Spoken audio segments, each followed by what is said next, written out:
I don't even have an unfunny quip for this part. We're just getting straight to the review. That's how fucking weird this movie was. Hello and welcome to my review of Obsession, the first theatrical release for indie filmmaker Curry Barker, who you may know for his previous work Milk and Cereal. The film follows a man named Bear who has a crush on one of his coworkers, but he just cannot profess his love to her. So he buys a one-wish willow, which grants him any wish he so desires. But little does he realize that there's a huge monkey paw that plants a firm grasp onto his life from then on. I'm just going to state right off the bat here before we go any further that there's a massive content warning for this movie. Of course, there's the abuse and all that stuff, the usual horror shenanigans on top of that, but within the first 5 minutes, there's a very cruel death of a cat. It's fake, of course, but I'm somebody who is extremely sensitive to any such topics, and this event haunts the narrative for the entire movie. So just heed that warning. This is a very disturbing and kind of triggering film, so yeah, just go into it with caution. Anyway, disclaimer over, time to yap. So to give you my background with Curry Barker, I have not seen any of his short films or any of his comedy sketches, but I have seen Milk and Cereal twice. You can actually watch it right here on YouTube right now. It's totally free and just over an hour long, like maybe 75 minutes. The first time I watched it, I was honestly in a bit of a funk that day, so I didn't quite enjoy it as much as I was hoping to, especially with such a premise. But upon rewatching it like, I don't know, a month ago, I actually thoroughly enjoyed it. It's a movie that follows two prankster YouTubers, one pulling a prank on the other for his birthday, and then the guy sets up a ruse to get back at him. Not so subtle twist, you can literally see it in the poster, but he turns out to be a fucking serial killer, and we get to see him manipulate everyone and everything around him. It's found footage as well, and an extremely effective one. It's definitely not my favorite found footage movie. It's easily top 10 for found footage, number 1 being Grave Encounters. I fucking love Grave Encounters. And easily top 5 influencer horror movies alongside like Gonjam Haunted Asylum and Spree. Since it actually understands the minds of both YouTube pranksters and a killer clout goblin, which you'd think a lot of influencer horror movies which are touching on that topic would understand the characters they're trying to portray. But no, they don't. I have a video on that I've been working on for... That's a lie, I have not been working on it, but it's something I want to do at some point. Anyway, back to Obsession. Something I did not realize would transfer over from Milk and Cereal over here to Obsession would be how fucking cruel and bleak it is. I don't know what I was expecting, but this movie left me very disturbed and just speechless. This is not a movie for the faint of heart whatsoever. From the moment Bear makes his wish all the way through to the credits, it is a non-stop barrage of just sheer nastiness. It truly does take a lot for a piece of media, especially a movie, to make me sick to my stomach. Obsession has officially joined The Ugly Stepsister and La Mesita del Comedor as part of the array of movies that made me want to puke. But unlike the latter film, this didn't feel like shock purely for the sake of shock. So what does this film accomplish? For one, it is an extremely tense experience. There are quite a few predictable twists and turns here and there, but the goddamn suspense kills me. You're waiting for the absolute worst, for Nikki, the girlfriend, to snap again, for the friends to wind up hurt or worse, just something. The pacing for me is perfect. I can understand how it's too slow for some people, but in my opinion, it is perfectly paced. It's slow enough for the suspense to really build up, and fast enough to keep you on the edge of your seat, and just so tense. It is also a relatively quiet film for the most part. The characters speak at a normal tone, there aren't that many loud noises, the music is present just enough to bring the vibe of love or suspense, which I'll actually swing back on that later. All of that just to build up these intense, shrill moments. It doesn't desensitize you completely to the visceral, emotional outbursts, rather builds them up and creates this explosion at the very end. These moments when Nikki starts screaming like a banshee or Bear just starts breaking down, when things get slammed out of anger, all of this is just terrifying. I wasn't really that scared by Hokum a couple weeks back because of the whole Conjuring type jump scares that they had, but here there's a fear that's less like spooky smiling ghost demons popping up in the corner with an intense string orchestra that worsens my tinnitus, and more so like being locked in a small room with a violent and verbally abusive altercation happening between two friends, all while you're just sitting there watching from the corner, not able to do anything because, well, it's a fucking movie, you can't do anything about it. However, the screaming and bursts of violence aren't the only source of terror. Once we see exactly how the wish worked in order to create this different version of Nikki, that is a whole other source of sheer terror, borderline like Lovecraftian, Eldritch. I still don't know the difference between Lovecraftian and Eldritch. Is it the same thing? I'm pretty sure it is. Whatever. Moving on. It gives you just enough for you to put the pieces together yourself about the pure hell that this poor girl is going through. Everyone will have a different image in their head about what it is, but no matter what you think, it's gonna be fucking horrific. I know for me it is. If you need to raise your blood pressure or feel like having some white knuckles for 2 hours, I present to you Obsession. Swinging back around on that music, like I said earlier, the soundtrack has a lot of lovely synth that, with just the right twinge and context, can quickly go from falling in love all over again to get me the fuck out of here. This is dangerous. I don't want to be here anymore. Oh my god, oh my god, oh my god. Please get me out of here now. I was truly astonished with how effective it was in both these kinds of scenes, with only slight changes to the music. Every element here comes together to create scenes of innocent romance and what I can only describe as borderline demonic behavior. Oh my god, it's time to talk about that acting. Michael Johnson, Indy Navarrete? I'm probably butchering that, I'm sorry, I'm really bad at pronouncing names. And Cooper Tomlinson?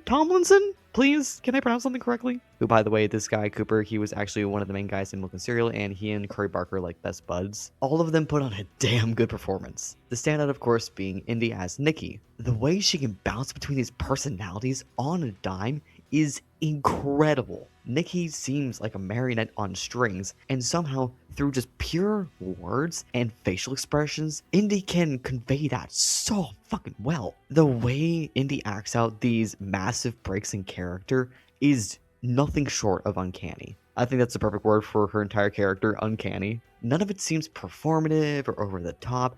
It just feels naturally unnatural. Right after the One Wish Will was broken, the way she acts is so strange.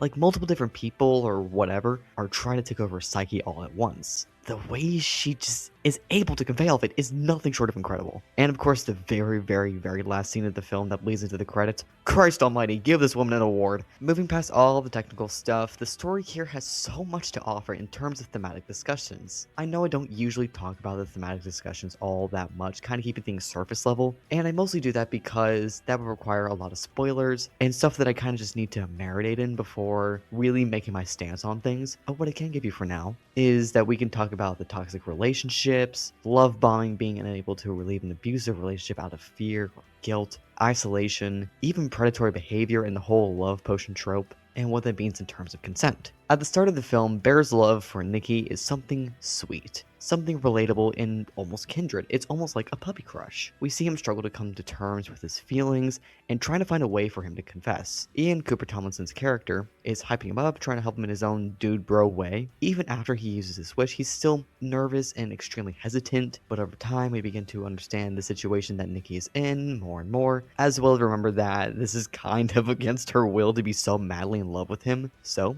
there's your love potion dilemma to Cimarron. And the love bombing and inability to escape an abusive relationship, well, that is front and center. Nikki in this state is constantly telling Bear how much she loves him and trying to do all these depraved acts to show him just how much she loves him, manipulating him, doing all these things to keep him close. Even after verbally berating him, screaming his ear off, she instantly turns around saying, "Okay, love you, bye." We can see the codependency on full display eventually, with Nikki and Bear becoming two sides of the same coin towards the end. We can talk about the scale on how much Bear was in the wrong here, which he was definitely in the wrong, and it's going to vary from person to person, kind of like with the drama, how everybody was saying, oh, Robert Pattinson was the worst one, oh, Rachel was the worst one, oh, Zendaya was the worst one. Actually, no, Mike, he was the worst one. It's going to be that kind of sliding scale, and hopefully does not turn as toxic as the discussion for The Bride, or oh my god, people are losing their fucking minds over the new season of Devil May Cry. Can we please not have that toxic of a discussion about this movie? Can we please be adults here and use the term poser instead of LARPing? It's called poser, not LARPing. I'm sorry, I have been holding that in. I am on so many tangents here, call me trigonometry. It is a very thematically rich film. It's incredibly gruesome in showing these themes, but regardless. And that leads me to my two mixed points. I lean positive towards both of these, but they are something that can be kind of iffy for some, if not most people, and may change based on how I'm feeling one day. For one, the shock value sometimes can be a little much. I know it's the whole point of a horror movie, but still. Like, this movie has a couple instances of that modern horror movie cliche of someone standing, ooh, they're smiling, then boom, they're smashing something into their face. Smile 2 with, my god, what's his name? Piss Boy from Lucas Gage. Is that his name, Lucas Gage? He looks like Lucas from Minecraft Story Mode. That guy. There is, again, of course, the whole dead cat that haunts the narrative, which for someone like me is very distressing. It can be seen as just pure shock value, but it does have some thematic purpose, especially with the ending. I just don't want to think about it, which is why I don't want to touch on it. But I think it generally handles the shock value in a way that makes sense aside from that fucking cliche I mentioned earlier. I could have done with it being executed in a very different way. The other point in question is that this is a very bleak film. This is the one that I'm more okay with because I'm used to a lot of bleak films. If you've seen Milk and Cereal, that's amped up by like 3 in this movie because we are so much more invested in these characters. Thanks to Obsession's runtime being about double that of Milk and Cereal, we get a lot more growth. We learn to love Bear and Nikki and their friends, all that fun stuff. It's not the most disturbing movie I've ever seen. That title still belongs to Silenced, nor the most disturbing out there, but it is absolutely fucking grim. I think this is going to be effectively like this year's Bring Her Back, with a lot less controversial of an ending. It's still going to be ruffling some feathers, but it's not nearly going to be as divisive as Bring Her Back's ending was. Like, this movie's probably going to put a damper on your whole day if you don't go into it with the right mindset. So just be careful when you're going into this movie. It does require that certain state of mind, which is why I've been kind of harping on the whole content warnings. I don't really have anything truly negative to say about Obsession. All around, it's very grim, it's uncomfortable, but it is strangely hilarious. There's actually a good amount of comedy to alleviate the mood at times, which Lord knows I fucking needed. It's not misplaced or forced, it's just naturally funny. I definitely needed that silent chuckle in between the misery and the more misery. I very thoroughly enjoyed this movie in all of its aspects, even if some of the shock value was a bit too much for me at times. The point of horror is to really step over those boundaries, to push the line. And I admire the fact that this movie, it went so far out there when it comes to talking about these toxic relationships, and of course having the dead cat thing as a haunting the narrative thing. Again, I don't know what it fully means because I don't want to think about it.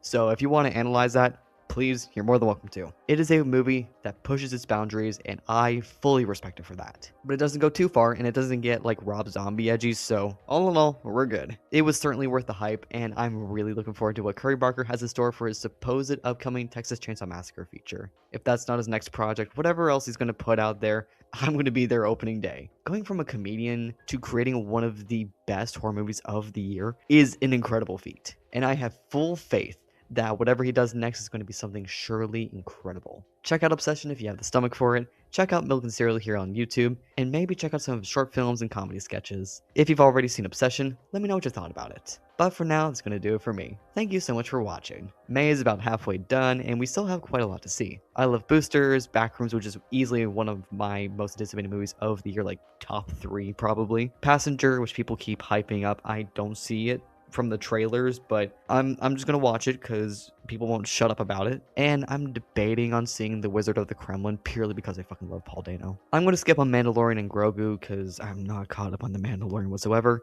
And Corporate Retreat, I'm good. So stay tuned for those reviews, and in the meantime, take care, and I'll be seeing y'all soon.